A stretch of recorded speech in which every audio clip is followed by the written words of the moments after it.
We're delighted to welcome the National Trust and our panelists tonight.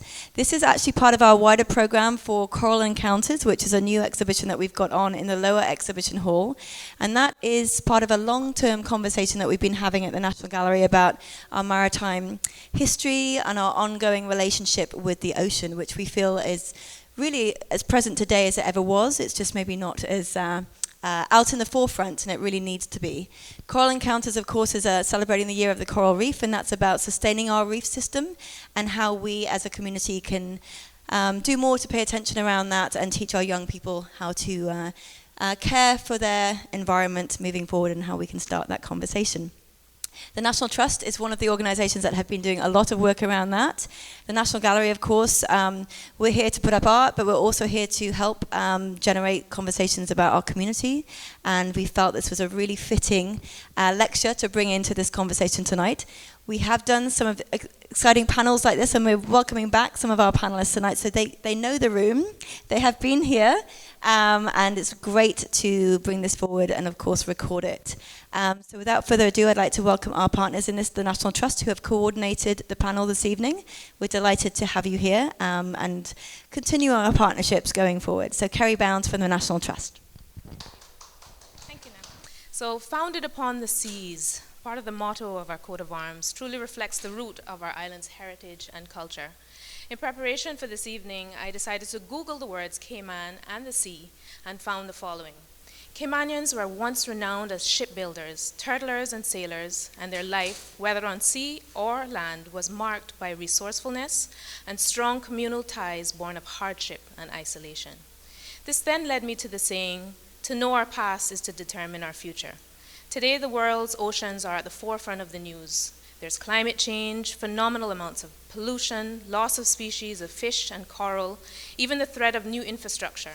But despite the negative press, the ocean remains a source of our livelihood, making it crucial that we continue to reminisce and highlight how the sea has helped to shape us as a people, to further impress upon future generations the importance of preservation and sustainability.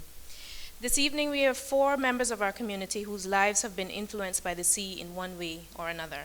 We have Dr. Steve McField, Mr. Crosby, Captain Crosby Ebanks, Mr. Ormond, and we're just waiting on Mr. Loxley Banks to turn up.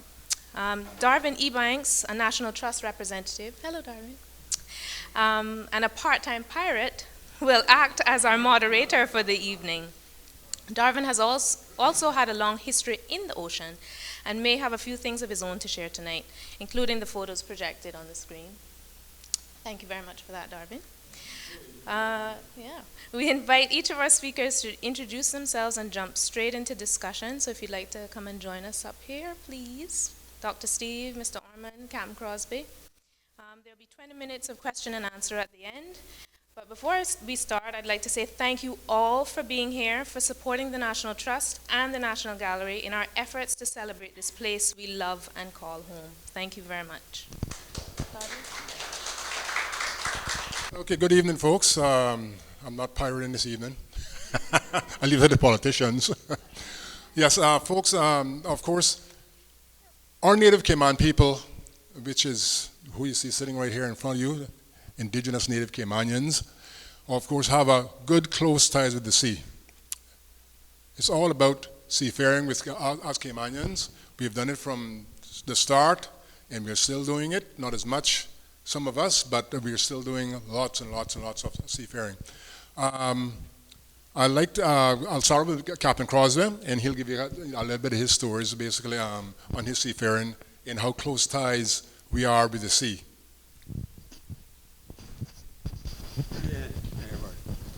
I'm here to try to explain some of my experiences at sea, and it's a very, very good, I suppose. But I come here more or less to do something, talk about the stingrays, and also then I'll say something about the catboats and stuff like that, which I built. Great. Now, in 1980, I was the one that put 6.5 months of my time training the stingray. And while I was doing it, was there with nobody else helping. I did the stingrays until I had them feeding from my hand. And from that, it's just grown. I kept on growing. I hope that people could, give us a raise of hand that everyone's enjoying the benefits from it, because I think it's about one of the best things in the island that happened. The stingrays, when I thought about the stingrays being started to be a nuisance to us in our snorkeling business, I decided, well, we got to do something about it. Or if not, the snorkeling business was not going to grow. So, in my way going down that night, after I had talked to some people that had done a trip with me, and there was some more that wanted to go, they said, asked the people they met, how do your trip went today? And the people said, we had a good time, but those stingrays was so big that we went back up on the boat because we were afraid. And, well, with that, I went up. I was in the water also, and I went up I went up by the boat and spoke to them and said, look, they're not going to hurt you, because you'll see that I can stay down and be right along with them. So that means that they're not likely they won't hurt you either. So they're too big for me. That's what I got. And so shortly, I moved the boat and went to a different place. And going to a different place meant that the stingrays was not going to be there at that same time, more or less. So that's what we did for about 2 more stops. So they had a good time. So they said, but the captain moved the boat, for us, so we could get to see the stingrays. Not the things, to see the scenery or the fish and so forth. And that way, that day it went off real good, and they said we had a good time. But when they said we were so afraid of them that we went up on the boat and didn't want to get back in the water, if that story had stayed just like that, it meant that otherwise that the other people would not go, more or less, right? So by they saying, but the captain moved the boat for us a couple of times, in other words, we really enjoyed it. So I said to myself, if you get people on there that not experienced to what it is to guide for people that is afraid and so forth, it's not going to work out well. You need people that they got some experience. And those that are not going to experience should at least try to make contact with those that got the experience to get some before people would send them out there to captain the boats and all kinds of stuff, So that was my point on that. And I hope that everybody would kind of see through it, and that's you find out today is one of the biggest things in this island, right? So you can say, hey, Captain Crosby. and now, it's not only that, When I was doing it, it was only me one that doing it. I wouldn't even take other people with me that I would be hiring, I would be on the trip down there, because if anybody got hurt, the parents or the young fellows or something that would be walking with me would have been saying, that idiot that crossed with me and my child got hurt. So I was aware of something like that if it happened, so I wouldn't do it. So that's why it was the walk of me. So I walked 6.5 months before I got one to come to my hand. But I was happy when the day it happened. So then I'll tell them about the catboat. We'll have one of my boats is in the racing, is right up, it comes up on that picture there. And I build those boats, And I know all about them boats. I make the sails and make masts, booms, whatever. And I race some, I beat everybody. So, you know.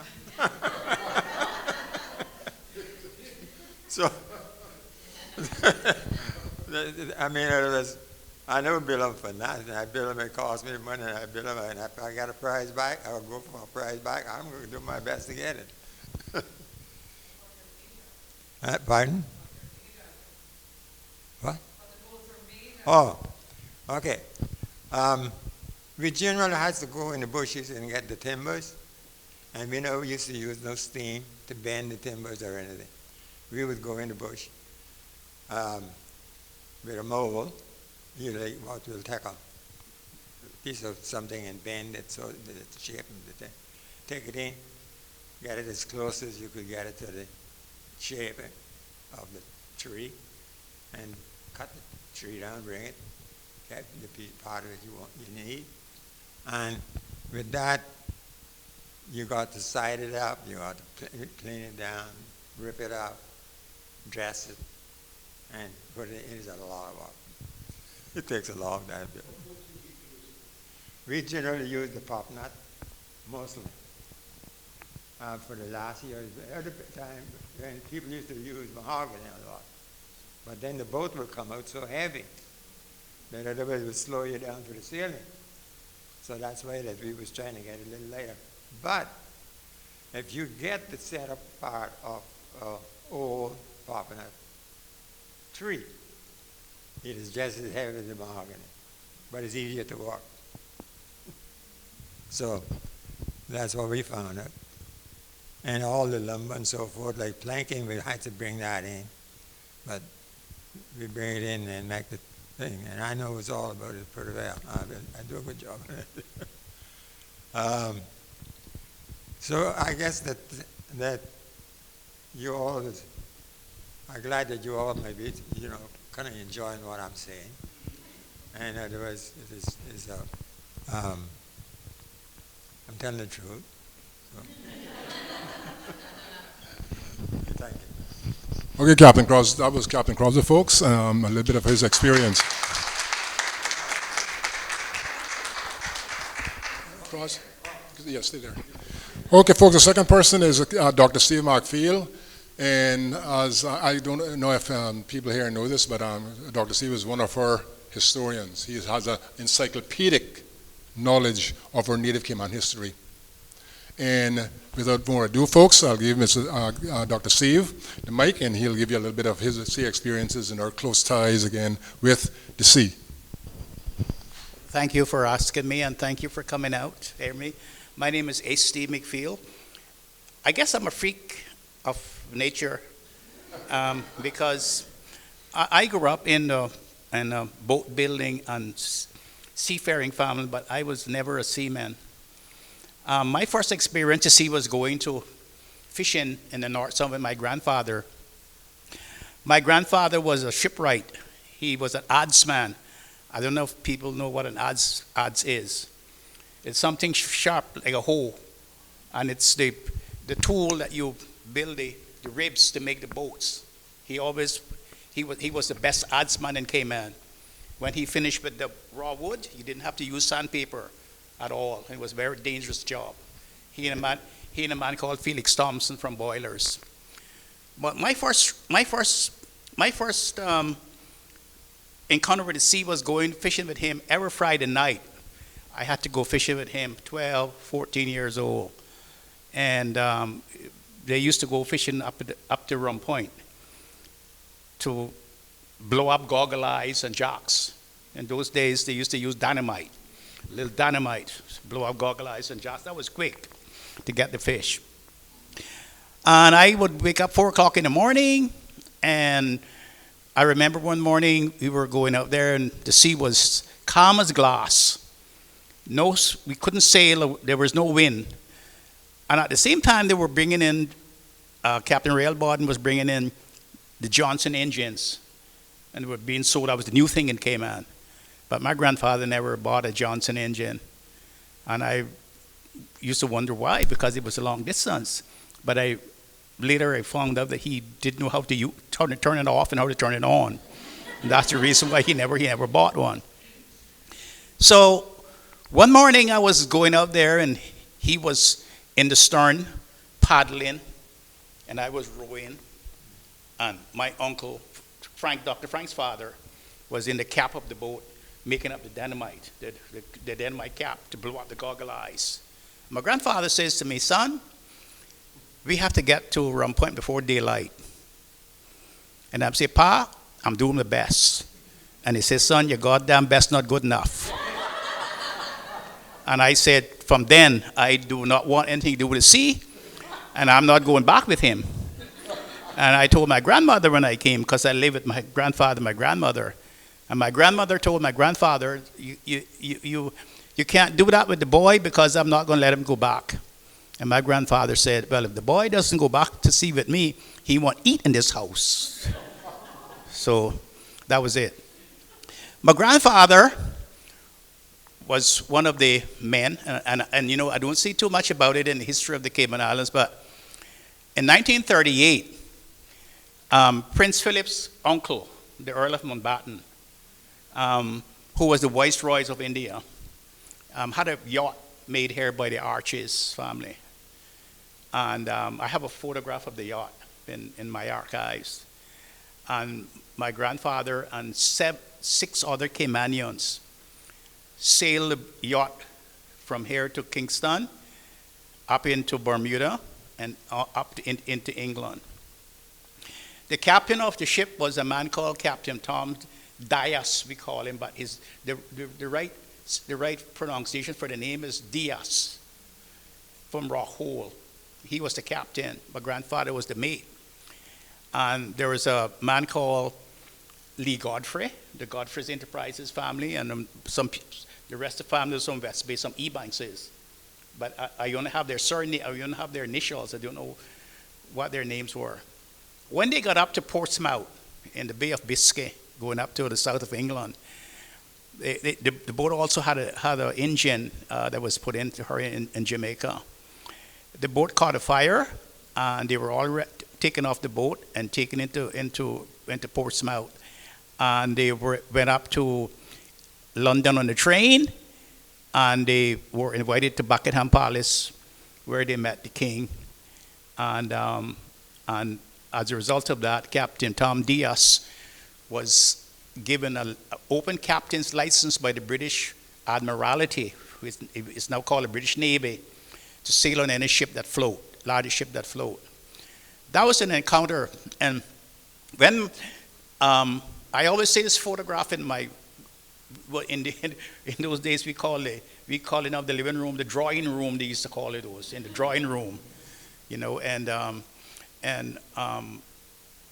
my grandfather had his uniform on, and nobody told me what the uniform was about. And then after I got older and went to universities and got my degrees and stuff, I decided to start to do some research on it. And with the help of Bing Thompson's sister Joellen, who has about 45,000 Caymanian names in her database, she can go back to the founders of the country and tell you the names and addresses and the names and the families, the genealogy of thousands of Caymanian families. And she did the research for me.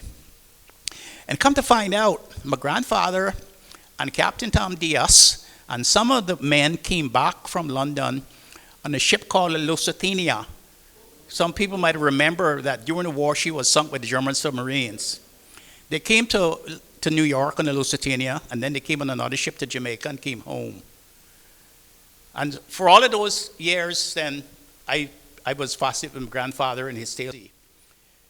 But I was never a seaman. I was always a book person. In the library all day, people would say to my mother, "Oh, you need to get that lazy boy out of the library. He's sitting on his backside all day doing nothing, reading these damn foolish books," and things like that. And then the reality hit where I had 3 brothers beside myself and 1 sister. My father was also a seaman. And I remember every Christmas, There was also tears in my mother's house because the allotment didn't come on time for Christmas. And of course, in those days, everything had to be credit from the bank, from the merchants. The merchants that own the schooners, and they own the food, and they own the things that come in the island. And of course, if you didn't pay, they would come at your house and say, well, let me tell you something. Your check hasn't come, but I'm going to have to cut the groceries off. And that was a sad thing. When the merchants came and say, I'm sorry, but you have an excuse. Your husband should have sent a check on time. The company should have sent a check on time. And they were not good days at all. They were not good days at all. And I went to the Seventh-day Adventist school. That was the first private school in Cayman. And then Triple C, and then Presbyterian High School. And my teachers always said that I had a good memory and I should do something with it. My teachers were from Maryland. And so the reality hit me that there's no way I'm going to go to a college because we couldn't afford it. Because we needed the money to buy clothes and to pay all the bills and the food for all of the children. And I decided then I would sign up and go off to sea to get the money to go to university. So that was my ambition. Well, I'll never forget when they called me and says, oh, you ready? I went to the hospital, got my blood test and got urine tests and got examination and got my ticket. And I went up to the airport with all of these men, 50 men. Went up to Miami, and the only place I had been off the island before was to Kingston, Jamaica. And the evening we got into Miami by Loxa Airlines. My mother knew a man from West Bay called Henry Bush. And she told him, I want you to look after my boy for me. So he said, let me tell you something. Your mama tell me to look after you. You better believe, you better go why I tell you. I didn't know that Henry couldn't read and write. In those days, the Caymanians are very smart. If they can't do something, you'll never know. He would say, these damn spectacles in my damn pocket here. They're broken, I can't see, I can't see. And walk around with eyeglasses broken eyeglasses in your pockets and say, the reason why he can't read this stuff is because the glasses broken, he can't see, but you never tell he can't read and write. So we got to Miami that evening, around, must have been 10 o'clock. And they decided to feed us before we went. We were staying in Miami Airport Hotel, but it wasn't in the airport, it was across the street. And I didn't know what buffet was. And they said the dinner is buffet. So he said to me, he says buffet dinner. And he says to me, now listen boy, he say, them white people are watching us. and he said, now don't be a damn hog and pick up too much of that food and bring it here. You just take a little bit and you go back and take a little bit as you eat it. So they all line up there, all the food line up and all the cooks with their hats on behind the food and they all standing there and took one little bit and we came back to the table and they, we were not eating fast enough and they took all the food. Went back with it. So there we are, we're hungry now. And somebody said, well, let's get a taxi and go up to Miami, to the black section. So we got a taxi, went up to the black section, and all they had there that time was corned beef and sardines and biscuits, and we buy bread and corned beef, sardines, biscuits, and Coca-Cola. And we came back, and we stayed in that hotel for 2 days before they called us and say we could come to New York to join the ship. And when we left that, you could smell the old sardine tins and all, all that in the room. So we got the flight. We went to a place called Idlewild Airport. I think it's now called John Kennedy's Airport or something like that. Idlewild Airport. We got off the airplane and we went. They took us down to a place where they gave us some warm clothes. It was January. I was 17 going on 18. And we got on a bus, and we had to go from New York to Hoboken, New Jersey to join the ship. And we had to go on the bus, two bus loads carrying all of us. And early that morning, the bus stopped at the diner on the highway, and I had some change, and I had heard the jukebox in Cayman Islands and stuff, but I didn't have any money to go to play the jukebox. I put the money in the jukebox, and I pressed the song. And I tell you, I can remember the first song I heard when I hit America. Sincerely, oh, you know how I love you. I'll do anything for you. Please say you'll be mine, by the McGuire Sisters. That's my favorite song up to until today. So we went to New Jersey, went to Hoboken. The ship's on dry dock. We got onto the ship, and they told me I was going to be the BR. You know what the BR is? The bedroom steward. I had to make up all the beds for the officers and clean their rooms and things like that. Good, easy job. I'm happy about this. Good, easy job. So we got on the dry dock, got off the dry dock, and they said we're going to Aruba. We went to Curacao. And we went to Curacao, loaded up with oil. And the guy says to me, we went ashore that night. I got $20 that night. And the guy says to me, no, before that, the captain gave us $20 each when we got on shore. So they said, but boy, you can't go to the bar because you're not 21. You have to drink. You have to be 21 to drink in America. And you can't have any false ID because our passport's the only ID we have.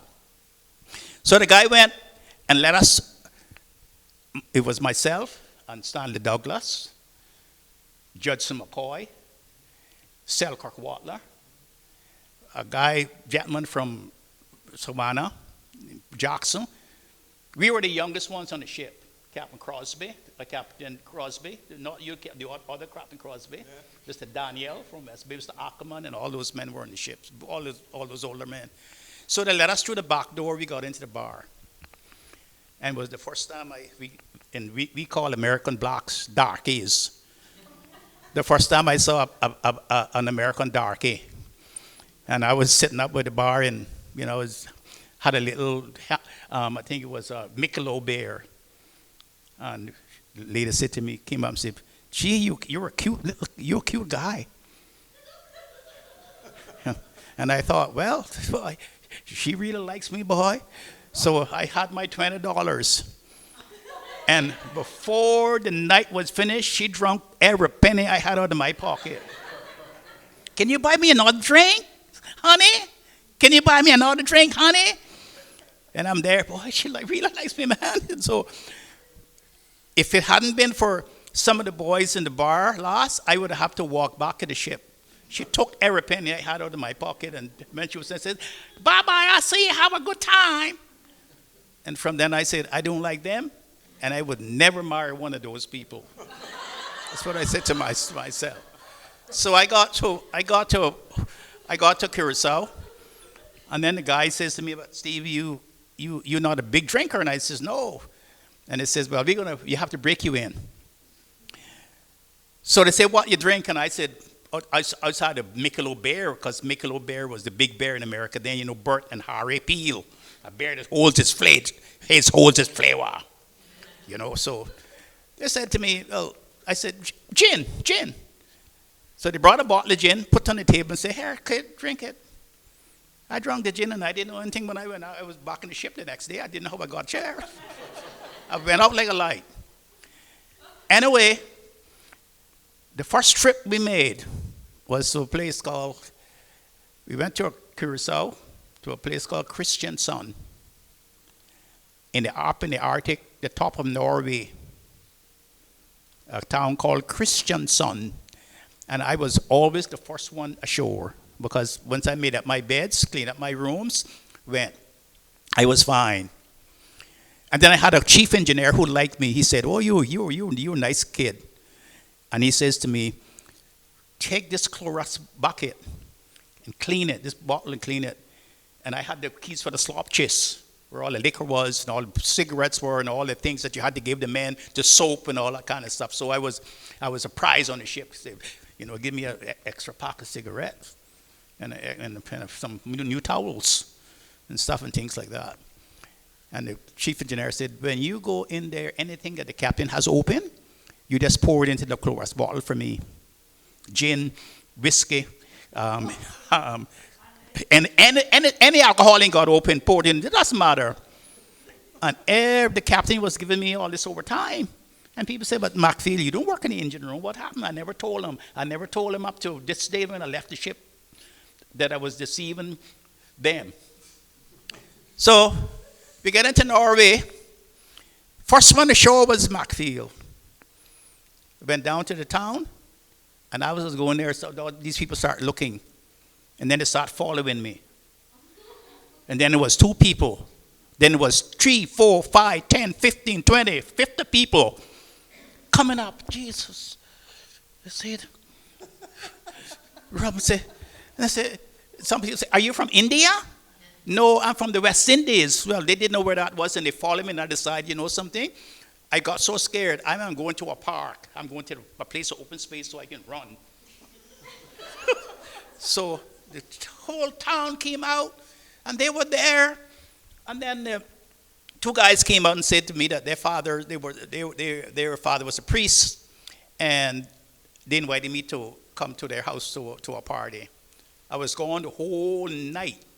And then when I got home early that morning, I went and told the crew, and we went ashore that day. That in Norway, we were there pumping out the oil for about 3 days. It was that was the funniest thing I've ever had. I went to a town where they had not seen any black people before, way up in the Arctic Circle. But I wouldn't say a bad boy, but I was a fighter. I used to box a lot. Had my boxing gloves on my ship, carried them everywhere a bit. My 2 bosses then on my second voyage was from Cayman, Marvin Ryan and Arlen Reed. Marvin Ryan was the maintenance man, and I was the wiper, and Arlen Reed was the third engineer. So I had never been down in the ship engine. I had been always on deck upstairs. And so when I got on the old transport, and they said to me, you Macfield, you from Georgetown? From Cayman. I say, well, wait till I get to the Persian Gulf and I see how bad you are. So I was saying, what's this Persian Gulf? So I would ask those guys, what the Persian Gulf is? They say, boy, you wait till you get there and you see. Wait till you get there and you see.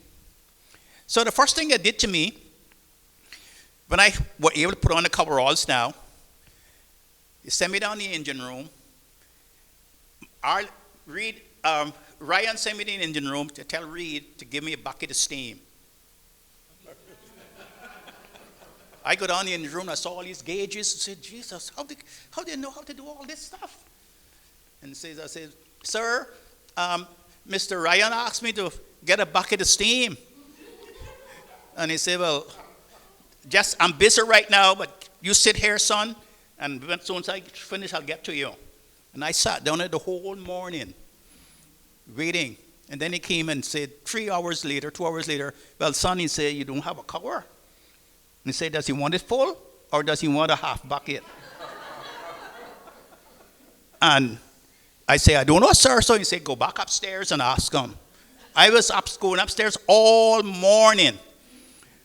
And finally, he said to me, well, we don't have the steam right now. We don't have a bucket of steam right now, but leave it and I'll fill it for you and you can come and get it tomorrow.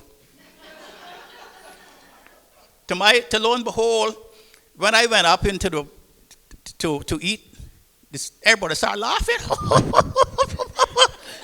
say, what happened? I said, boy, Macfield, they had you. I said, what do you mean? I said, steam is the thing that turns the engine. It's like a vapor. You can't carry it into a bucket. And I was angry with those guys. But let me tell you something. I was always adventurous too. And I always had a penchant for different kind of women. And so I went to the Persian Gulf. And when we got to the Persian Gulf, went through to Egypt, Port Said, went down the Suez Canal, went up the Indian Ocean, and gone into Kuwait. Gosh. And then the orders came. All the portholes have to be closed. All the ventilation systems have to be closed. All the ship has to be shut down. 160 degrees in the shade, hot. And all the men have to sleep on the deck on cots. So I thought, well, this is it. We're just going to stay here and sleep. The guy say, remember I told you when they get to the Persian Gulf and see what kind of men you are? And I say, we're going to clean the boilers today. Now, the boilers are the thing that heats up the oil that makes the steam for the ship. And when you touch the boilers with a paintbrush and silver paint, the paintbrush almost fries on the side of the boilers. And the paint is going into your nose, the vapors go into your nose, and you have to eat whole handfuls of salt tablets to keep the water in your system. And then you got to sit on top of those big pipes on the boilers with cushion on back you, and you can't sit for too long. And I tell you, so when I finished that, I wouldn't give up, because I couldn't make these men see that I was soft. And so they said to me, finish up the Maxie, boy, you made it. You can come down into the common room and you can listen to us playing guitar. But that wasn't the highlights of my trip. Okay, so we go into Mobile, Alabama. And to my surprise, when we get into Mobile, Alabama, some of my friends on the ship, the white guys, came out and said, I'm sorry, but we can't go to drink in the same bar. I said, what the hell kind of country is this? We can't go to drink in the same bar? I said, no, this is white and colored. So when we got on the dock, you see all the colored people working on the docks and stuff, working docks, and they got a colored bathroom here and a colored water fountain here and stuff, and people not drinking from the same. What the hell? So we go up to the Seaman's Club in Mobile, and then there was this taxi driver, and she was a white woman. She had a taxi driver, and she was very friendly. I was going in there. We were going from Venezuela to Mobile every 14 days on one of the largest ships that float on the ocean at the time, the Ore Chief, carrying iron ore into Mobile to ship up to America to make iron and steel. Every 14 days we were there. So the woman said, "Oh, I'll come and pick you up anytime you want." But she had a daughter, and so she introduced me to the daughter. Now the daughter was white. And so one evening, the mother came up and said, "My daughter would like you to come by our house. Come by our house." And I was saying to myself, I said, "Boy, Steve, don't do that. That's very dangerous. Don't do that." So I said, "Heck to hell with it, man. You know, this is Markville. What the hell are you talking about?" So I gone up to the people's house, and we're upstairs, and the woman's gone, and me and the daughter up there, and we're up on the second floor, and I heard on the door, and I said, "Who's that?" And she said, "I don't know." And I heard banging again, and say, "Who's that?" I said, "This the police." And let me tell you, I had my shirt off and my shoes off, and they was all on the floor. And when the door came in, I went out through the window. It was 2 stories high, and it had glass and it had screen. Those old windows that with the iron that goes up and down, you push them up. One goes up and one comes down, and I took everything with me. And I jumped from the window, and I took off in the night, and in the Mobile streets, no pavement, just like Cayman was, just marl. And I took off down the road, boy. And I said, ain't nobody going to kill me in no white people's house. And I ran right into the police car. And they say, but they said, "Jumping, nigga, where you going?" I says, "I'm looking for the police." They said, "God, nigga, what we look like?" So they took me down to this police station, and they say, well, what happened to him? And the guy said, he was in a house with a white girl. And so I left my shoes, but all my money was in my socks, because that's what, oh yeah, you have your money in your socks. And so that is how I escaped getting killed in Mobile. And I never do that again. So my trip took me all over the world. I went to Italy, Naples, Rio de Janeiro, Rio Grande do Sul, Venezuela. I went all the way up to the Arctic Circle. I went to Amsterdam, Rotterdam, to Germany. And after the 3 years that I sat for myself, that's all I sat. I came off the ship, got a student visa, and I hit the streets of New York and went to New York Community College of Arts and Applied Sciences. And I never been back to the sea again.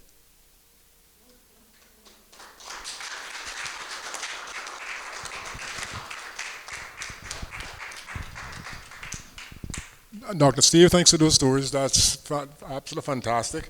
And again, folks, our close ties with the sea, and that's just one of, or a couple of many that Dr. Steve has. Thank you very much, Dr. Steve. Now, Mr. Orman, I know you're a legendary seaman also. Used to be a legendary seaman in your days, so tell them a little bit about your stories. Thank you so much for having me here, and good evening, ladies and gentlemen. I come from a family of 10 in the district of West Bay, which should have been named, instead of West Bay, they should call it Seaman's Bay, because I will say that between 80 and 90% of West Bayers went to sea. I was born in December 1947. In October 1963, at 16 years and 10 months, I was called by Miss Gwen to get ready to go with National Boat Carriers. So Mr. Ira Walton came to West Bay and said, you got to have some money with you, you got to get ready to go to sea. And I could see my mother having a serious frown from then. And got ready, got all your physical. Within 2 days, I was off of the island. I think it was about 15 Caymanians left with me to go to New York, Miami, via New York. When I got to New York in October, with a windbreaker, it was so cold. My teeth were shaking. One of the other seamen that was there, seeing my condition, and lent me a good coat. I was so grateful for that. My 17th birthday, I was in Amsterdam, Holland, with all of the old sailors. Took me into Chinatown, okay, into the red light district at 17 years old. I was a Sunday school boy, never missed a class. Got the most presents of any kid in the class in Sunday school. My mother was a Sunday school teacher, and I'm glad to say she was born with the gift of knowing the Bible. If you're reading something out of the Bible, maybe she was washing dishes and you made a mistake. And she said, let's hear what you say again. No, it didn't say that. You better read it again. And was making $95 a month US, and more than happy to get it. I mean, we were so jealous when you seen other men that went to sea. They came home to the island physically so fit in all of the new clothes, and we couldn't get out of there quick enough. So in those days, to prove yourself, you had to stay at least a year. If you came home 11 months and 25 days, you could hear the people in the street whispering, well, he didn't really go a year, you know. Yeah. Okay? If you made that year now and more, then, hey, you're on your way to glory. So my first trip was 25 months. Hey, coming back home, and I was like Elvis. More girls wanted me and more fights, and oh boy, what time we had. But some of the experience I had at sea, I'll never forget. From Nazca, Peru to Japan, 35 days one way. Nothing but seagulls and water and typhoons. So when the late Mr. Lescott Miller made a statement saying that he've seen seas in the North Atlantic 80 and 90 feet higher, that's precisely so. That was no lie. Many times I wish I'd borne some kind of a bait and a fish had swallowed me. I remember one time when I got back into Holland. Those days, you had to depend on letter. Okay, that was 1963 letter. You didn't get no telephone or nothing. And one of the letters I got, I still feel guilty about it. My grandparents from my father's side, I went to see them the day before I was leaving, but I was so close to them that I couldn't tell them that I was leaving. So I just said, well, I'll come back and see you later. I didn't say anything about going away. So I was there for about, 3 months. When I think it was, if it wasn't the first, it was the second letter I got from my mother. Sorry to inform you, Armand, but your grandparents, that's on my father's side, they died like 6 hours apart. So they had a double funeral. And the good thing about it, I was surrounded by Caymanians. Oh, yeah, they took special care of me because, I was a boy amongst those big old tough guys. And there was a guy from Trinidad. He was on deck. My first 6 months, I was in the galley with Alfred E. Banks and Roy Dias and Tiny and Shorty and all those guys, So some of those coolers, like a storeroom, refrigerated, they were probably big as this area we're sitting. And you had to peel up so much potatoes, and you see half of a cow and half of a pig, and you have to get everything in order. But the thing was, you had to be up what we get on work at 8 o'clock in the morning. Yeah. Yeah, I had 3 different watches, 8 till 4, 4 back till 12, and 12 back till 8. So the bosun makes your first call just about 6:15, boom, boom, boom. So you want to make sure you get up. By 7, you had better be getting that breakfast ready for the crew coming in, all of the mess halls, everything. Okay? Now remember, it gets so rough sometimes, forget about that you're going to put anything on the tables. So how you will survive is getting a cold sandwich, maybe a half a cup of tea, and you survive on that. That the conditions would be so definite. I see sometimes we had to lash ourselves down in the bunk from being thrown out on the steel deck floor. Okay? And that could go on. Okay, I came off 4 o'clock this afternoon. The other crew came in from 4 till 12, and then 12 back till 8. So the next day, I'm repeated with the same thing, because that night, when I got off at 4 o'clock, we were like 12 o'clock in the night talking about what's happening back home, and you can't sleep, and when she go down in those big seas and come back up, it's like 2 o'clock in the morning before you finally, hell or high tide, you pass out. Then 6:30, you hear the bosun again, boom, boom, boom. All right, time to go.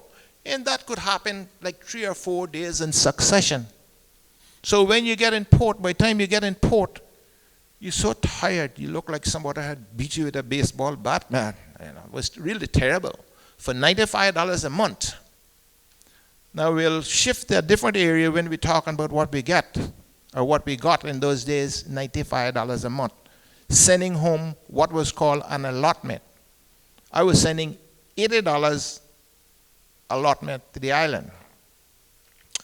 And $15, sometimes you get a little overtime to go ashore and buy your clothes and so on. So make no bones about it. We as Caymanians started the economy of this island going. We were the founders of the economy, sending home money in those days.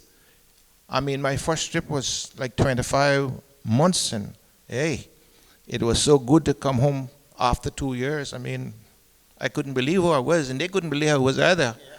But we definitely had a good time. I remember one time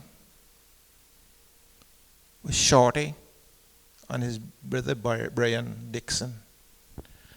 I think I might have said this before. There was a German captain named Captain Horn, getting a couple of Cobo Libres, rum and cokes during the day, and walk from just making a troublemaker. And Paul Shorty, he was so short-tempered. He wanted Shorty to give me the chip and hammer. You're not doing it fast. You got to do it fast. So Shorty said, Captain, go and rest yourself. What do you say that for? Started to pull Shorty by the leg. Oh my God, Shorty lost his cool. Took the chip and hammer and hit Captain Horn in the temple. Captain Horn dropped down, and by the time the second relief chief mate, a Greek named Dracopoulos came there. Oh, I really felt sorry for the captain. I was frightened. There was a Dutch Sparks from Holland. Him and the chief mate got a old rusted gun and came and pulled it on Shorty and put him in jail. That was just about more than 2.5 days out of Italy. So when we got into Italy, and I mean, all the rumors was on this, on the boat then. Everybody was sad because this is a big thing. They saying, oh, mutiny in this city, and he's not going to see the Cayman Islands for a long time. But we could swear that the captain was always making trouble. For what reason? I mean, he had a grievance against especially the sailors if he wasn't from Europe, he was German, so I don't have to say anymore. Anyway, we got into Italy, and there must have been at least 100 army people there, doctors, psychiatrists, lawyers, took Shorty off, and some of the guys, oh, so good, and you'll never see him back in the Cayman Islands again. And I mean, you could have heard a pin drop. He was so sad because even though what he did wasn't right, but this captain had a record for making trouble amongst people. So Otis Christian from Cayman Brack, he was the steward on our ship. Massas, a Spaniard captain, came on board to relieve Captain Horn because he'd taken him away. And Otis Christian, the steward, said to Massas, well, we'd like to see the British consul. And Massas said, no, nothing doing. This happened into Italian waters, so the British consul cannot help you. So we went on for a while. Next day, Otis went back to the captain and said, Captain, we are British subjects. We have British passports. We are entitled to see the British consul. No, no, no. So the captain contacted the Italian consul, and they then realized that they could not stop us from seeing the British consul. So within another few hours, they came and said, okay, the British consul is coming such and such hours. All right, we're waiting for the consul to come. Sure enough, this is what I want to say to all of these guys, all of you people here, listen to what I'm saying carefully. When those two Englishmen arrived, one thing I remember about them, An Englishman is a born diplomat. And when he dressed down, don't you try to chase him. These people can dress like, I always remember that.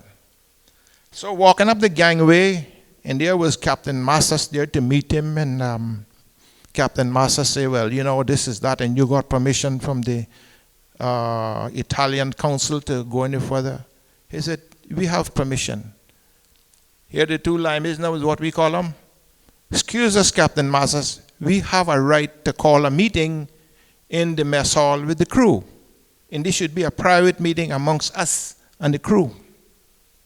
So they came down and everybody was giving a statement what happened and what a troublemaker the captain was. And within 10 minutes, what time did this happen?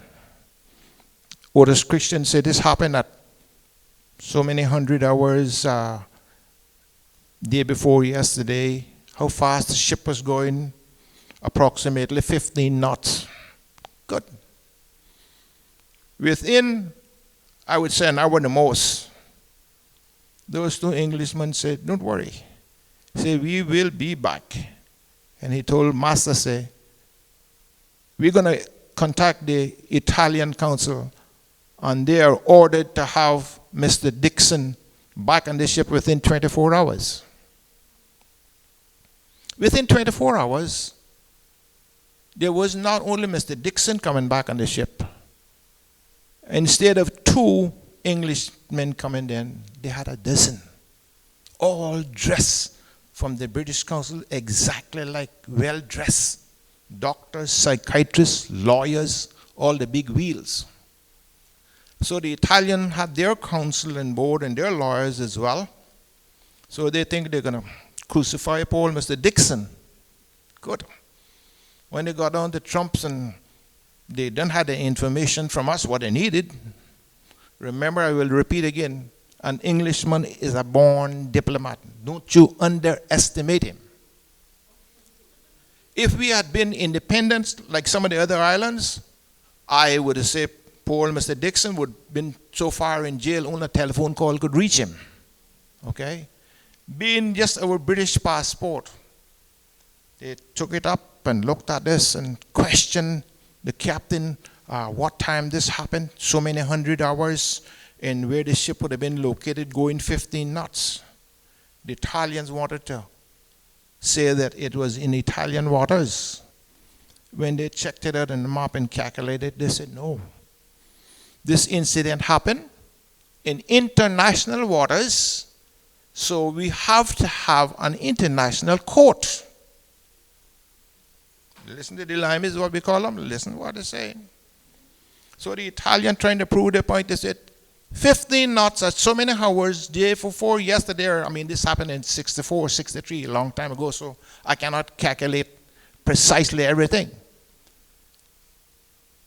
The Italians was fighting the case. When they realized by the map in the time they was going, indeed, the ship was international waters, that's what happened. So what are you going to do now? It has to go to an international court, which you'll have lawyers from other countries, international lawyers. The Italian council pulled one side from the British council and conversed within themselves.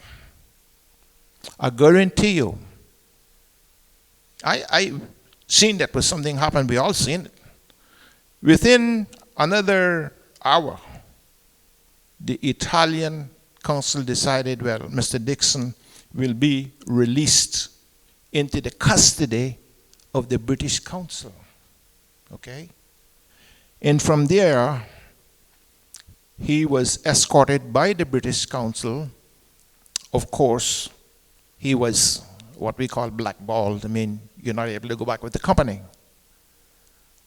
But when they escorted him into the hands of the British Council, it was our turn then to clap our hands and laugh. So those who laugh last, laugh best. So have your difference with the limeys or what you call them. My take is this: the day that we see England put up the flag, you better put up yours.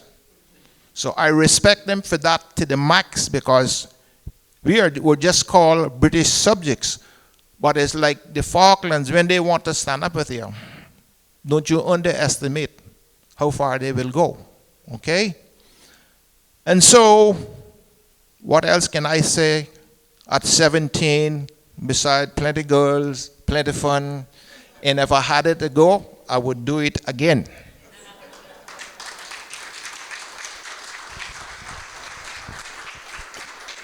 Before you give it to Mr. Loxley, I just want, that was a serious part of going to sea, but I just want to give you two incidents, or the hilarious parts of going to sea. Remember I told you about Henry Bush, who couldn't read and write? Well, he was the second cook in charge of the menu. So I was helping him get stores, and he was said, Steve, oh, what's this? And I said, this is corn, put it here. This the peas, put it here. And although he couldn't read and write, we had a different menu every day with 2 meats, and he would memorize the menu and go down into the storeroom, pick up all the stores and come up and cook the food. But because he was the cook, he was the first one ashore when the ship come down, when the crew to get the groceries, get the stores.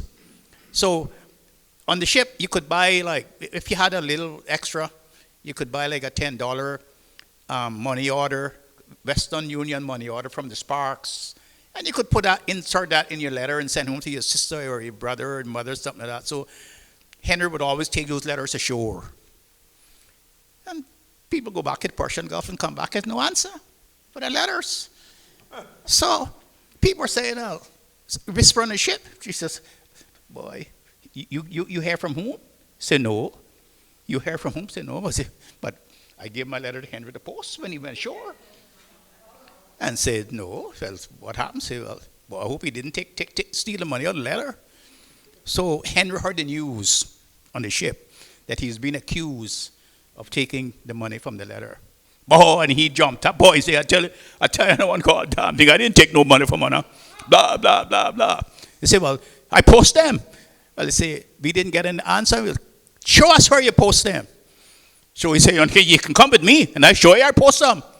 Henry took them shore, and they had this big old can, big old plan, say, put litter here. Henry was posting, instead of putting the letter in the little place, he said, put litter here. And Henry was posting them. So there was a house in Brooklyn when seamen were between ships. That's where the company sent you until they found another ship for you. And somehow there was I think the owner of the house of Cayman Brack, and there was another man named, there was an old man named Scotty from Cayman Brack. Scotty he thought he knew everything, but he knew New York. That's what he said. So when we didn't know New York City at 17, 18 years old, we go down to the ship office to see if they have any ships come in. And so Miss Solomon, the woman who we used to board with, would say, now Scotty, now you take these coins and you put them in your pocket, because sometimes you'll get lost. If you get lost, you just go to the nearest telephone and you call me and I will direct you how to get back to Brooklyn from New York. So, sometimes in New York City, you get off the wrong exit and then the place is right around the corner and you walk around all day, can't find it. So that's what happened to us. We walking in New York, and we saw all the Italian people in the restaurant throwing up the pizza. And we looking in the window, and the policeman comes and say, move on. And we from Cayman, the first time we see all this. And so we lost. So Scotty goes and takes 25 cents and puts in the telephone, called Miss Solomon, say, Miss Solomon, we lost. She says, Scotty, don't hang up. Just put the phone down on the little piece of wood you see there, and you go to the nearest corner and come back and tell me where you are, and I will tell you how to get home. Scotty goes, put the phone down, goes to the corner, and he looks, and he comes back, and he says, Miss Solomon, I can tell you where I am now. And he said, Miss Solomon, you tell me where you are? He said, Miss Solomon, I'm right on the corner, I walk and do walk.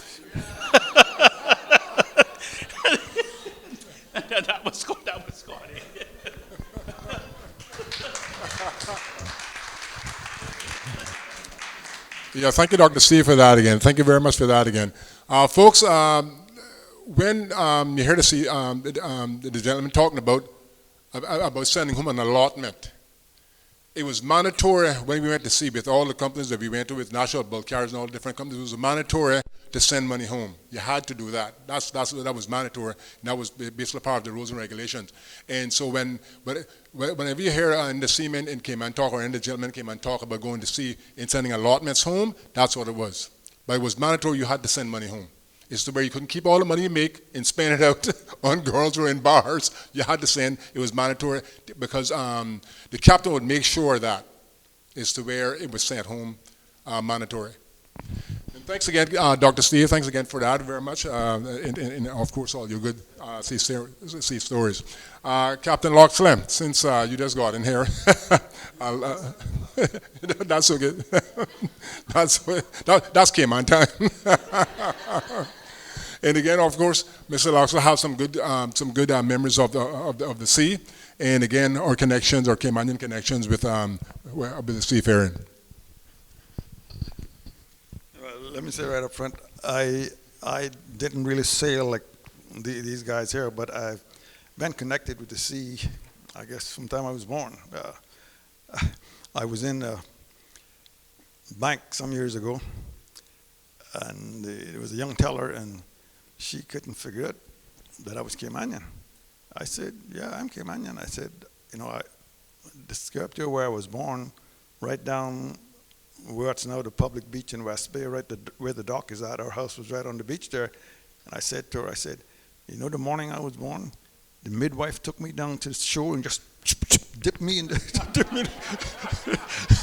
She says, yeah.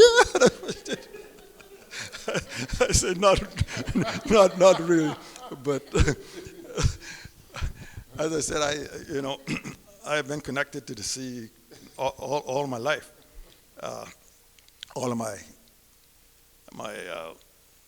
grandfathers, great-grandfathers, they were all seamen. In fact, I was thinking today, two of my great-grandfathers, actually they're from my father's side, both of them was lost at sea. And actually, my grandmother and my namesake, Loxley, was lost on the Nunoko, whether you know the story of the Nunoko. But that was a ship that left here in 1936 with 32 people on board, going to Tampa, and was never heard of again. Nothing. She was going to Tampa to be with my grandfather, who was on a ship in Tampa, and he had some time there, and so she was going to spend some time with him. But getting back to Caymanian maritime heritage, Cayman has always been connected with the sea, and we have a rich maritime heritage. Now, I guess most of these guys went to sea with Southwell, right? Captain Crosby, I know, sailed before Southwell came ashore, for sure. I think he sailed on some of the big schooners, the Goldfield, and I guess the Rembrandt, the Banks, and the Armistice, and the Wilson. I actually made a trip on the Rembrandt. I was 8 years old, from here to Isle of Pines, Cuba. And when I came back from Isle of Pines, I came back on the Armistice. And I'm not sure whether you'll ever be able to, well, I know you probably will never be able to experience again sailing on a Cayman schooner. But it's an experience that if you ever get the opportunity to do it, take it, because it will live with you all your life. But as far as Cayman's affinity with the sea or maritime heritage, it goes way back. I bought a few graphics here just to illustrate to you, and you can pass this around. This is a British Council. You heard Orman mention a British Council. This is a British Council document dated May 1st, 1918, given my father permission to leave, and the way it's worded, leave a Cayman schooner and join an American schooner. And it lists his age as 12. Now, you can imagine being in Tampa, 12 years old, leaving a Cayman schooner to join an American schooner. So, and it goes way further back than that. You know, as I mentioned, which would have been his grandfather. They were the two that was lost at sea. And the story with one of them was that they were sailing along, coming, I'm not sure exactly where they was come from, because I got the story, probably 2-3 little versions that changed over the years. But they were sailing along, heading for Cayman, and the story that I was told, bright moonlight night, beautiful weather, and all of a sudden when they were sailing along, the ocean just opened up and whoo, the ship went down the ocean. There were 2 or 3 people on deck, you know, just doing what they had to do to keep the ship rolling. And well, they were able to get in the water, and maybe 10-15 minutes later, a catboat, you know what the Cayman catboat is, popped up out of the water, and they were able to get in the catboat, and they were saved. And if you ever looked into maritime mysteries, there's so many of them, and actually a lot of them connected with in this general area. You know, you had the Bermuda Triangle, that's where a lot of them happened, and all really very well documented. I did a paper when I was in college on maritime mysteries, of course, as I said, connected to the sea and kind of where my focus was. When I was growing up in Cayman in the 1940s and early 50s, my aspiration was to someday be on the bridge, Mac, with the what do we call it, the high pressure cap, you know. Yeah. But yeah, somewhere along the line, my father, who had been, you know, went to sea all his life, he would say to me, not trying to discourage me from going to sea, but he would say, son, you know, it's you know, it's a hard life out there. Now, he tried to be out to sea somewhere between March and middle of November, December. He always tried to make it be home for Christmas. And that was with a lot of, in fact, a lot of the guys sailed with Southwell. Christmas, they wanted to be home. Not every Christmas, but every other Christmas. But the seamen was the economy of this island for a long, long time. And really, before Southwell came on the scene, you had the Swanee Steamship Company, which employed a lot of Caymanians. In fact, there was a Caymanian that was like Commodore of the Swanee fleet, Captain Ebanks, Cromwell Ebanks. Actually, he dropped the Ebanks and took the name Cromwell, but Captain Cromwell Ebanks. And he employed a lot of Caymanians. He looked for Caymanians crew. And the Cayman sailor had a reputation worldwide, the best. My father told me a story, and this was in 1942. He left home here, went to New Orleans, and he was going to take a ship. Well, he shipped on this was during the war years, World War II. He shipped on a ocean-going Army Transport Service tug. The captain said to him, Banks, you're from Cayman? Yes. He said, you think there's any other Caymanians around here? This was in New Orleans now, and New Orleans was a big seaport where I think United Fruit had ships going in there all the time. Standard Fruit and Caymanians were sailing with those companies. And he said, well, we need 2 deckhands, two ABs. You think we can find 2 more Caymanians around here? He said, well, I don't know. In the morning I can go down to the docks and I'll probably find. Well, he went down to the dock that next morning, and as he was going down to the dock, 2 Caymanians was coming up, and he said, he was quartermaster on the tug. We got opening for 2 ABs on the tug. Now, let me tell you, we're leaving here and we're going to the Far East. We're going out to the Pacific where the war was raging. He says that's going to be our theater for we don't know how long. Well, they were making probably $55, $60 a month at that time. Moving from United Fruit or Standard Fruit, going to an U.S. Army Transport Service ship, they would probably go from $60, $70 a month to $600, $700 a month.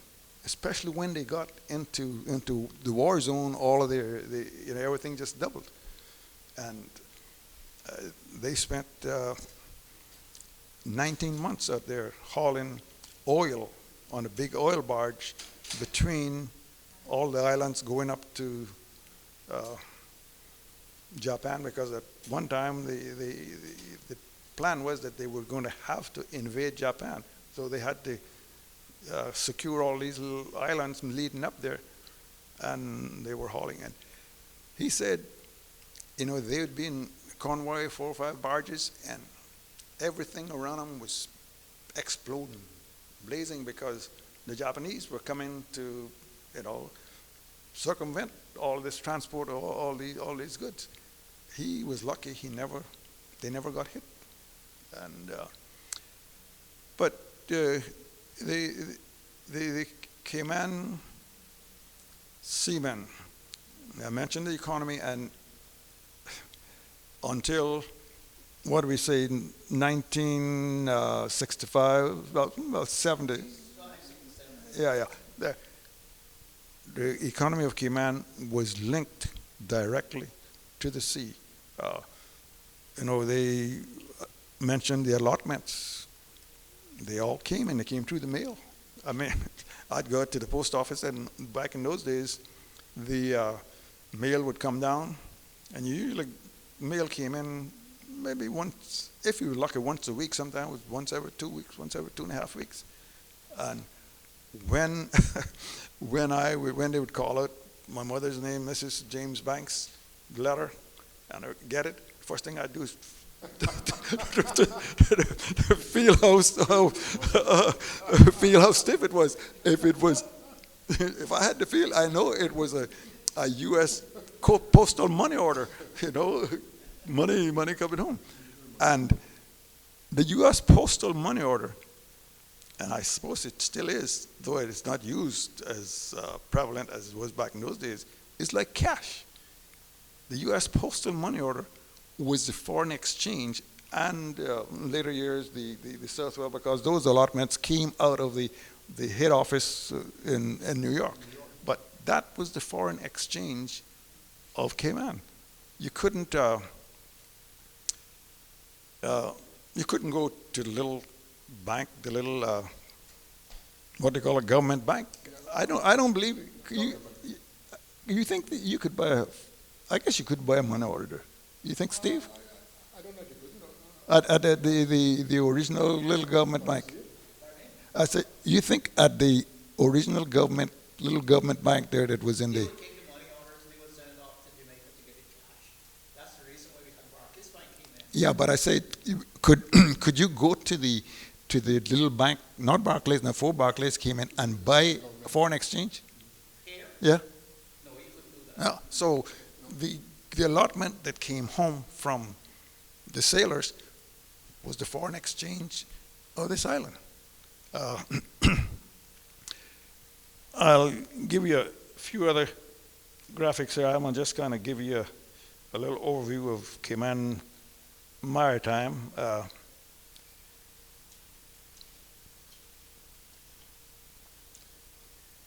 and you can pass this around. This is a picture we think that is probably the first super yacht. You hear all of the commotion about the super yachts these days. You know, Cayman has a ship registry that's one of the best in the world, and that's where a lot of the super yachts are registered. That was a yacht that adorned what we call the bight in West Bay, the West Bay bight, and that would be if you looked at Northwest Point, you know where Northwest Point come out, and you looked at Southwest Point, that whole vista there is what they call the bight, and there would be Cayman schooners mostly, all anchored all up and down the bight, and during the summer, that flight came out here. Now my grandfather was captain of the flight. In fact, that was where my grandmother and my youngest uncle was going to spend time with him on that yacht down in Tampa. It was one of the few private crafts of the day, and we're talking between 1925 and 1942, because in 1942 the U.S. Navy confiscated it and turned it into a minesweeper. They needed, you know, the craft, but it was one of the few private crafts during those days that had wireless communication. You know, did the Morse code thing, and my grandfather had a total Caymanian crew on it, except for the wireless operator. There was no wireless, no radio people around here back in those days. But and the ship was the cruising yacht of the Lambert Pharmaceutical Company. Now, Lambert Pharmaceuticals was the company, it was family business more or less, that developed Listerine. You're all familiar with Listerine. Still a big product. They developed Listerine, and that was their cruising yacht. Now, they had a summer home in Jamaica, and when they would go down to Jamaica, Lambert would tell my grandfather, Captain Henning, go home, spend some time with the family. And he'd come here. It might have been the first motorboat to come to the island, because they had of the day, a Cadillac motorboat as their launch. And I'll tell you a little story that one of my aunts told me in later years. We were sitting around talking, and the subject came up about the flight when it came here, and my grandfather would say to my young uncle, you know, take the boat, go and have a little fun, take some of the girls out. And his wife now, later who became his wife, I guess they were married, they'd probably married at least 50 years at a time. She looked at me, and he was telling these stories. She looked at me, she said, and you know something, Loxley? And this was right on the beach in West Bay there, right on the foot of where the little museum is on the beach there, and that was a big beach, right there. She said, you know, I stood on that beach one day, all day, and he never took me in that boat. So, but, you know, the Cayman Maritime experience, and I think it's one of the things that really gave Cayman the stability and you want to call it acumen, the old people would say the gumption to, in the early years, build Cayman to what put the foundation there, that what you see here now had a firm foundation to build on. The maritime, and you know, turtling was also a big part of the economy. And I know Captain Crosby here, he was a young turtler back. Yeah, he's still a young turtler. You're still a young turtler, right? Yeah,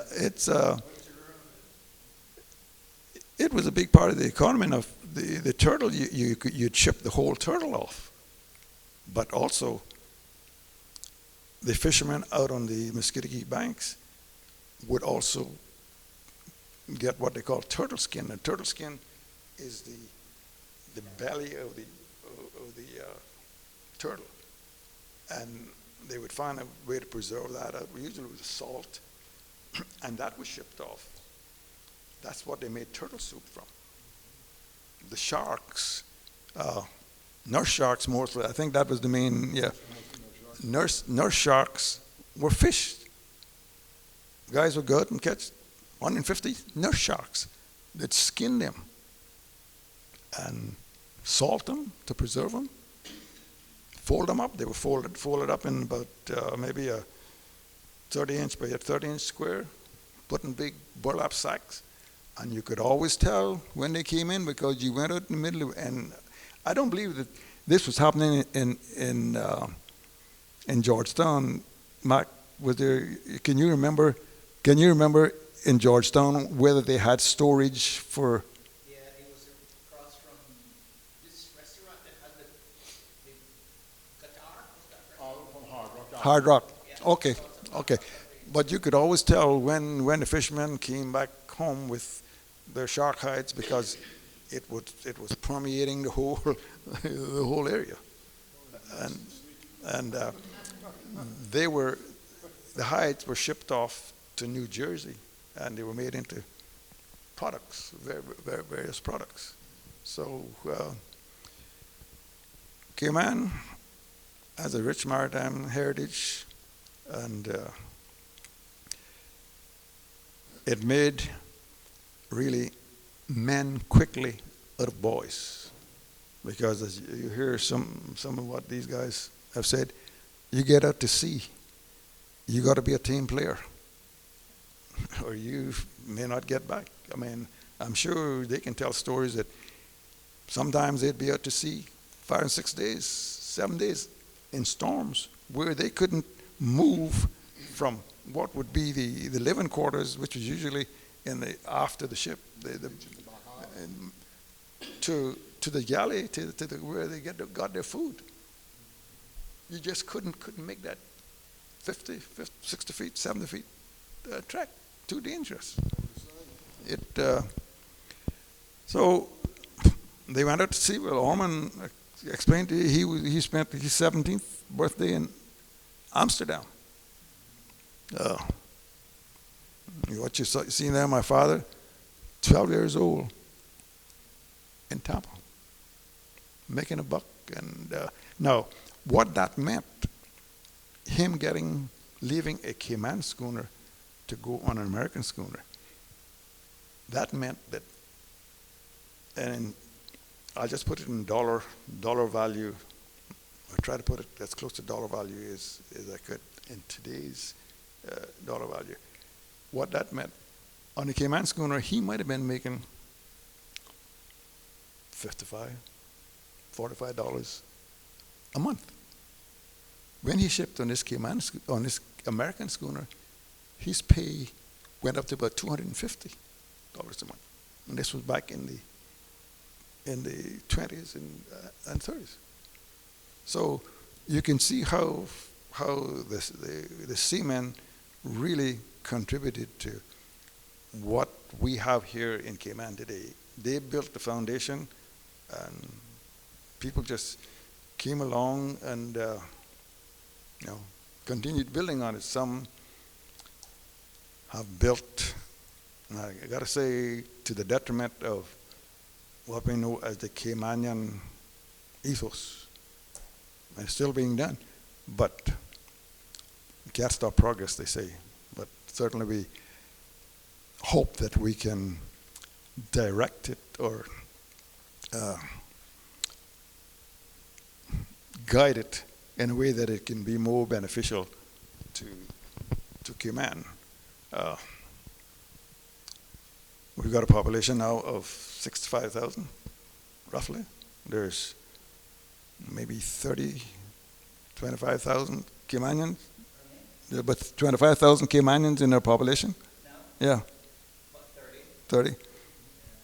So when you look at the whole picture, who are we building for? Now, And when you hear some of the stuff, some of the things that are going on today with the beach accesses and this thing and the next thing, you got to wonder, where have we gone wrong? But I'm getting off the track now, and I may get too deep into this.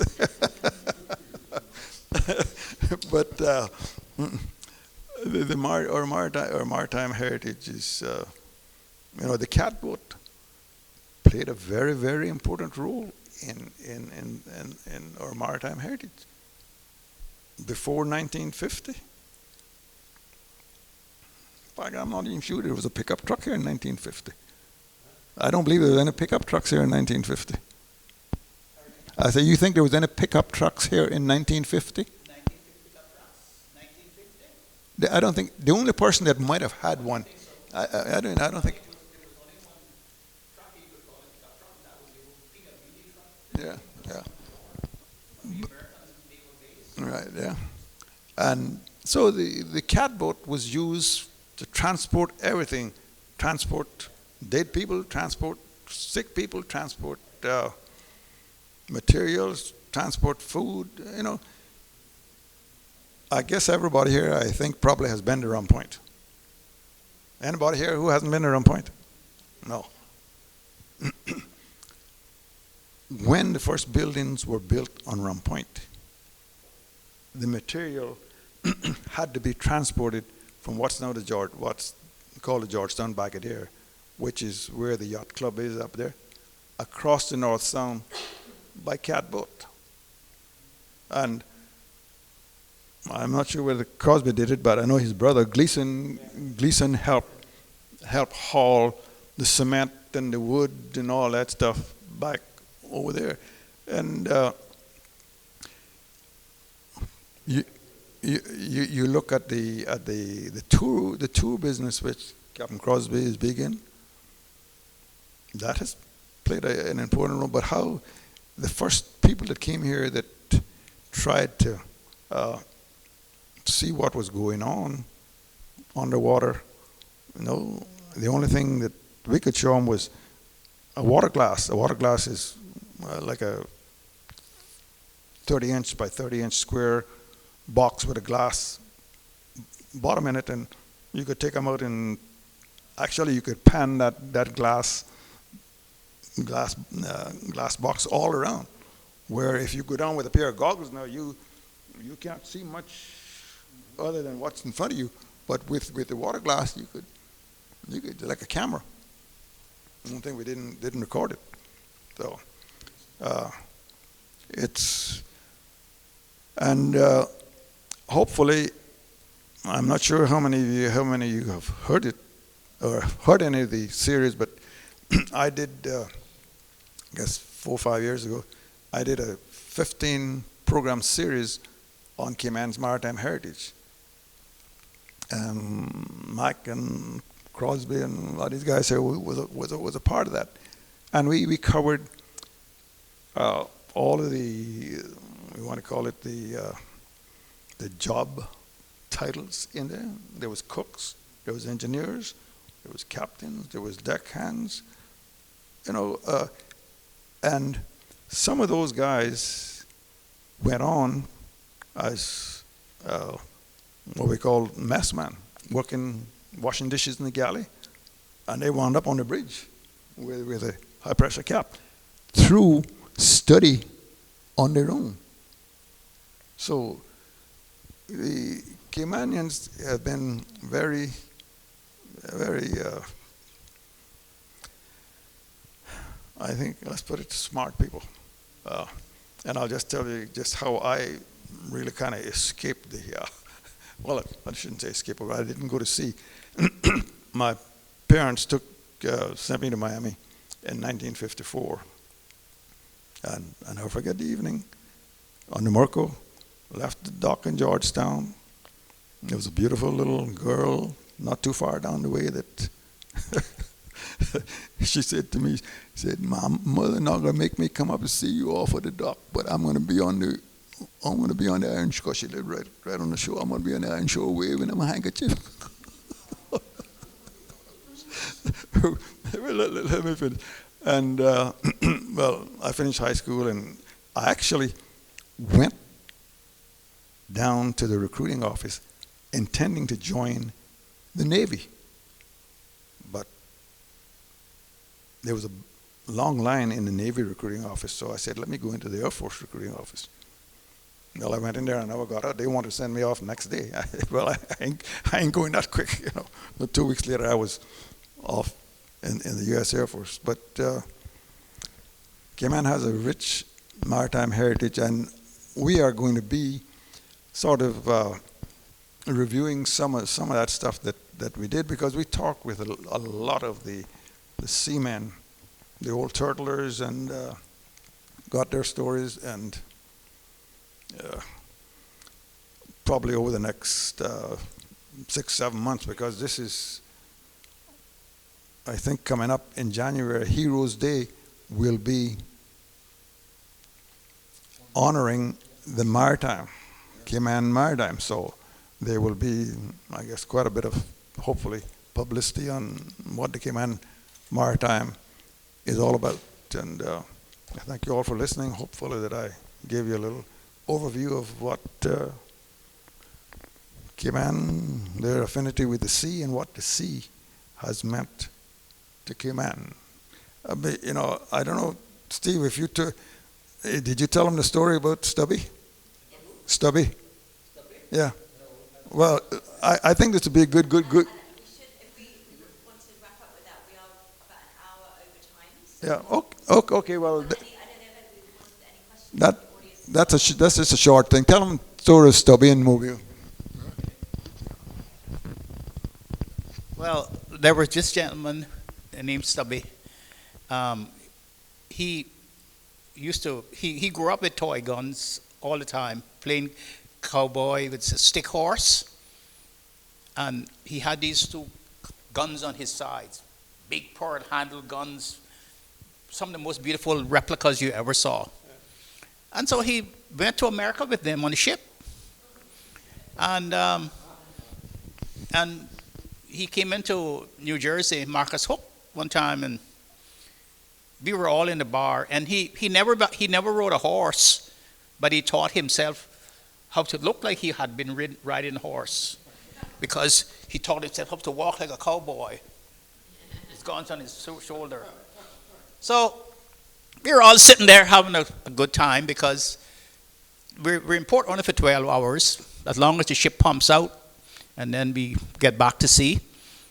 And we were all sitting there, and Stubby came in with his cowboy hat, cowboy shirt with his scarf, shoes, boots, and walks up to the bar. And he asked for a drink. And the bartender, the two of them, are looking at each other and looking down at his guns. They're worried. So they gave him a drink. So they're sitting up at the bar, drinking. We're all seamen sitting around the table. And she slips out and she goes away, and then she comes back and she's looking at him.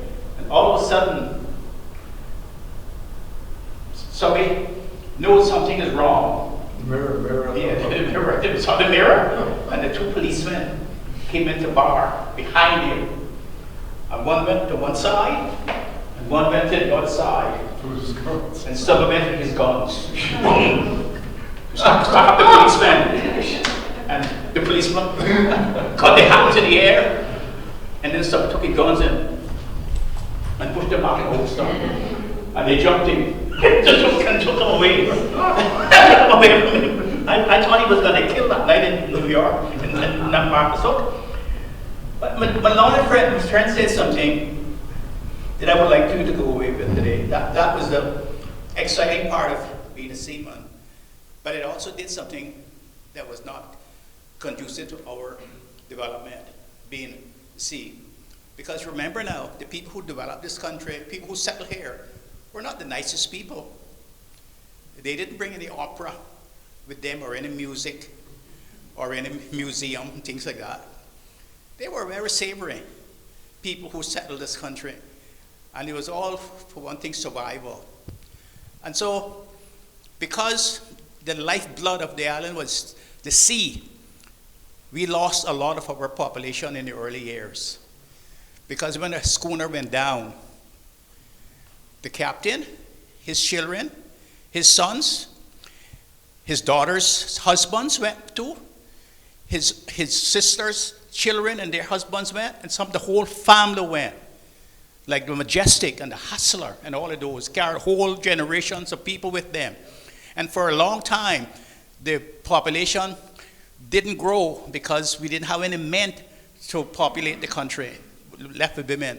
And another thing, the merchant houses here, who owned the schooners mostly, they were very vicious because you didn't get paid when you went out to the Keys, the range, what they call on the range.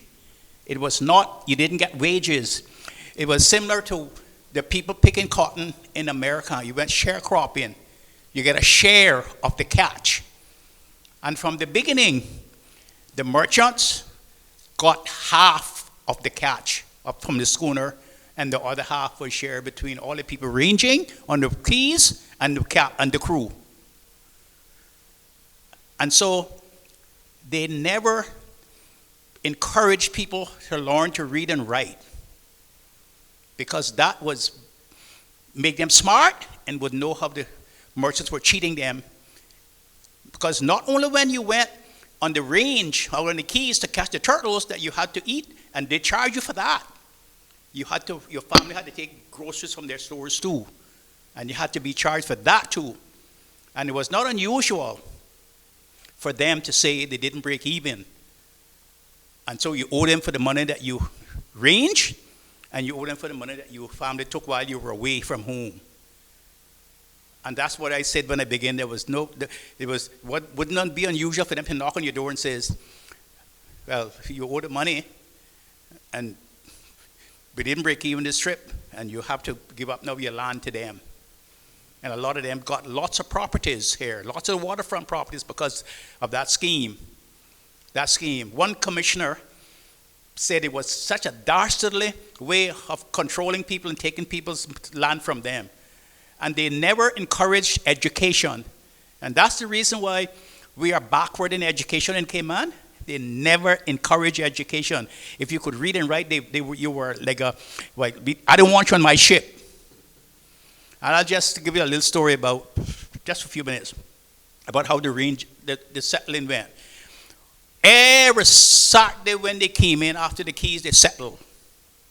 Settling up day was when the captain, which was usually the owner of the store, settled with the men who would be on the range. And this man now, Captain Knowles Borden, he was settling that day on a Saturday, and one of the settlers was old Soto. So he went to Captain Knowles and said, "No, Captain Knowles, I came to settle today." "Oh," he says, "Soto," he said, "I'm glad to see you made a good trip, boy." So Soto was thinking, now he go, his share is 13 pounds something. So he went to Captain Knowles, and Captain Knowles was sitting in his shop, and he had the Dutch door open. You know what a Dutch door is? The doors and windows in those days were made out of wood, half and half. When you closed them, that was it for the night. You had your lamp and stuff, and your flip can flip the mosquitoes, but there was no air conditioning and no screen. And so Captain Knowles was there, so he said, Captain Knowles was saying, what you doing? Say, I figure in how much each one go settle this trip. So Captain Knowles said, "Jesus Christ!" He said, "What a coincidence!" And he said, "The captain," he said, "How I offended you?" He said, "Son, you don't know what coincidence mean?" He said, "No, sir, Captain, sir, that's the first time I heard that word." And the captain said, "Come here, son, come in, Soto." And he went in and said, "You see this left hand here? This is my ledger. You see on the left is what I put on this trip. On the right here is what I took in. He say, on the left, I spent £172.10, and on the right, I took in £172.10. He said, that's the first time that happened. That's what I mean by a coincidence. And he said, one of Duke and Mary, that's the same coincidence. Duke and Mary, now his rival. So he said, that captain, that good then? He said, good son. He said, it means there's nothing to settle the strip. And he says, but he say, I got to figure out what your wife got now from the store. So he say, in January, she got calico, she got thread, she got pigtail, she got flour, she got sugar, she got cornmeal. February ditto, March ditto, April ditto. And he says, when I add all that up, that come to 11 pounds something, so you only due 13 pounds something. So he say, but I could give you this £5 note on what I owe you. And he say, we'll set this up the next trip. So Soda went home and his wife and said, let me tell you one goddamn thing. He says, you know what happened with you and that captain? No, he said, but that goddamn ditto you bought from him, he said that cut into my settlement today. And she said, I bought ditto from Knowles, that old thief and son of a bitch. I bought ditto from him. You go back and tell Knowles I didn't buy no ditto from him. So Captain Knowles, he went back to Captain Knowles and said, Captain Knowles, and said, must be some mistake here, because my wife says she didn't get no ditto from you. And he say, you sure you didn't make a mistake, Captain? Captain Knowles say, oh, he says, son, he said, January she got calico, she got pigtails, she got flour, she got cornmeal, she got the same thing in February, she got the same thing in March, she got the same thing in April. That's what it is, that's what it means. So he was so ashamed that Captain Knowles had made a fool of him. He went home, but he wouldn't go in the house. He stayed outside in the hammock smoking his pipe. And his wife shut out. Did you go down to old thief and Knowles and tell him that I bought them ditto? He said, yes, I went to Knowles. And he said, I settled up with Knowles what you that ditto you bought from him. He says, Knowles say that I'm a goddamn fool and you ditto. So that's the reason why a lot of people lost. And sometimes when the trip was bad, you had to give them your land. You had to give them your land when the trip was bad. They said the trip was bad. You had to give them your land. But what it did really, it really didn't help the local people who were not the gentry, who were not the merchant class. If you read the Legislative Assembly minutes, you'll see some of the top families in this country,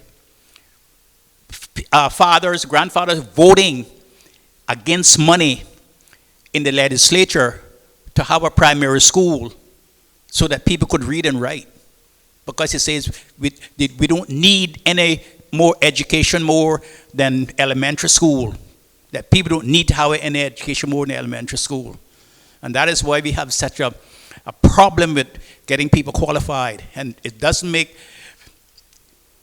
surprise you to know now that when you hear the statistics from the university, from the ICCI, it says that less than 25% of Caymanians has a college degree. It helped us to feed ourselves and have a shelter, but it didn't help us to advance ourselves educationally, socially. We didn't develop. And if you notice, I don't know how many people notice this. If you drive around the island, you see how the towns are situated. The settlements. East End is about 6-7 miles from Bombardin town. North side is the same. Georgetown is the same from Savannah. Savannah is the same from Georgetown and from in West Bay. Why is the country developed like that around the coastline in these little pockets? Because each family who had the schooners, who had the shops, that is how they develop, and people develop around them. They control. In the West Bay, it was the Farringtons. They were the big people in West Bay. They controlled West Bay. And Georgetown was the McTaggarts and the Marians. That's the reason why there's no town. That's the reason why there's no life. They didn't encourage any other economy. There was no second economy. When they closed their stores at 5 o'clock, you went home and you waited till they opened the next morning at 8 o'clock. They didn't encourage like other Caribbean towns. In the evening, you could go and buy fish on the sidewalk and little cafes and things like that. So small people could make $1. They didn't encourage that. And pardon me? No, it's no difference. Well, one man came here and saw the difference, and he started a new town where you can do those things. And these people made the money. They never built a swing in town. They never built a bench so when you went to their shops that your wife could sit down or children could sit down outside while you were shopping. They were very selfish people. And so they took all they could get and they never gave anything back. They never gave anything back. They never built schools for their children. They never saw the future. It was only them. And I'll leave you with this. I'll leave you with this because this is very important. You can see them. A lot of them have gone. The huge merchant houses, they're no more.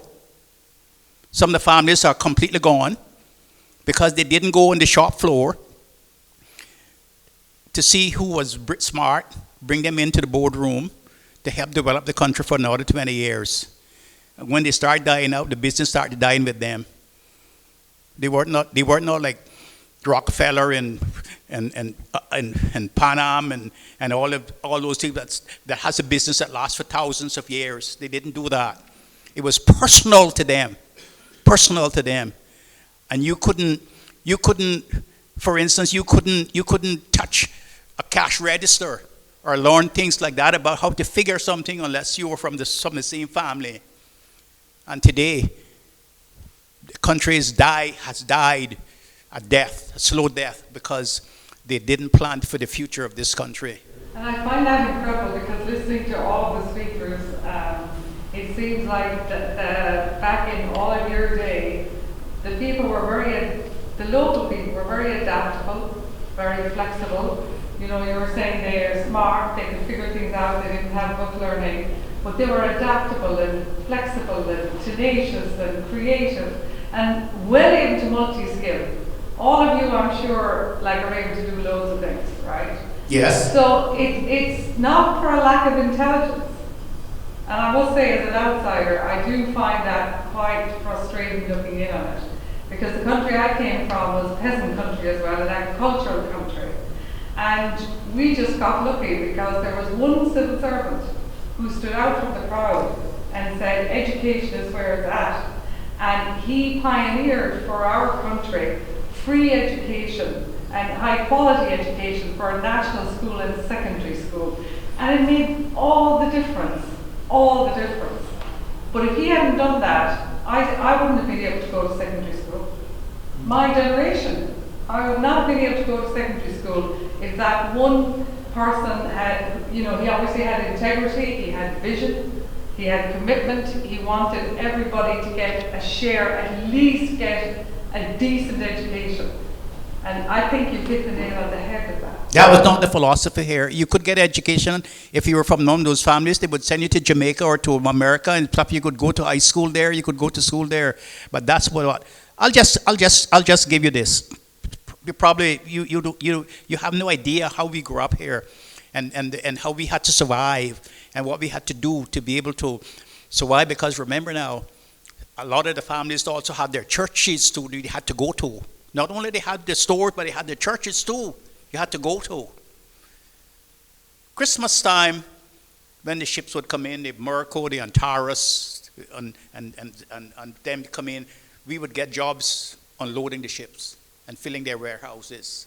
And sometimes when the apples and the grapes came, they came in boxes, not like how it comes today, wrapped in paper. And if you had a Northwester just for Christmas, the boats are 3 and 4 days late, they would start to spoil. There was no refrigerating in those days. Everything had to be eaten very quickly and stuff. And they would have us, we would go down there to try to get jobs. the colored people. And we go down there, and we had to stand up, line up, with your shoulders bent. And he would say, you and you and you and you can work today. You got shoes, you don't need to work today. Because you had shoes on, you had to leave all that behind. And we would work till late in the night, sometimes for 3 days, loading the ships, cutting all the apples, saving the good piece so they can sell in the stores. And they would have cheese on the counter, with cheese from Jamaica.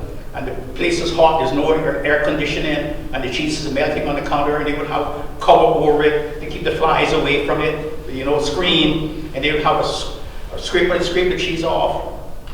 And when they finish in the night, they would say, well, you colored boys, how much do you think you're worth?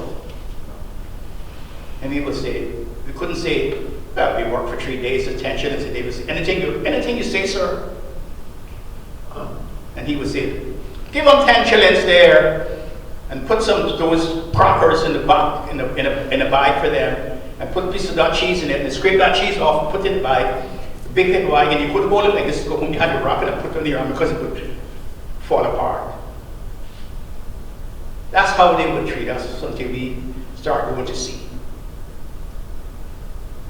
But remember, education, compulsory education started in England in 1870. It came to Jamaica in 1880, 10 years later. We didn't get compulsory education here till 1920, 1925, and was only up to 14 years old first. It was only elementary. And so that's a damage that the sea did to us in Cayman. But we did what we had to do to survive. Because let me tell you, it wasn't like you see it here. People had to people would hunt for car tires to make slippers, bumpers, to walk from East End. People had to walk from East End. And to get from Georgetown this is why when people died, you had to bury them quickly as possible, no more than the next day, because there's no place to keep the dead body. And so if someone came down from East End to the hospital and died, you had to take them by boat to East End, bury them that next morning or that next night or that night. Roads were not open between districts for a long time. There's no car roads. Captain Crosby was telling me about tires. Some people had a car and no tire, and they would take rope and tie around the rim to make the car go. Cayman was a hard place, and nobody wanted to come here because the mosquitoes. You think if we could have this function here tonight, we wouldn't be able to get out the door. Well, you might want to be careful because they're quite bad tonight. So thank you. My absolute pleasure. Do you want to wrap up a few words, or? Yeah. Yes, thanks again, folks. Dr. Steve, thank you very, very, very much. Of course, with some of your stories and your historian stories also, which is very, very important to us. Mr. Orman, thank you very much again for your stories. Captain Crosby, thank you for your stories. Mr. Loxley, thank you very much for your stories also. Folks, I don't have the exotic stories like Dr. Steve and all them have. But again, I'll save my story for another time. Okay? Yeah. Well, this is a sea story about what I did. Very, very quickly, folks. Back in 1996, we had the Mazdam hit one of the reefs in Georgetown, which is Soto's Reef. It was like 7,500 square feet of the reef that was smashed down. And I was one of the people who worked on the reef to restore it over. It was the second largest restoration project in the world. We worked 7 days a week, 4 dives a day to restore it over. And that's a story for another time. Thank you very much, folks.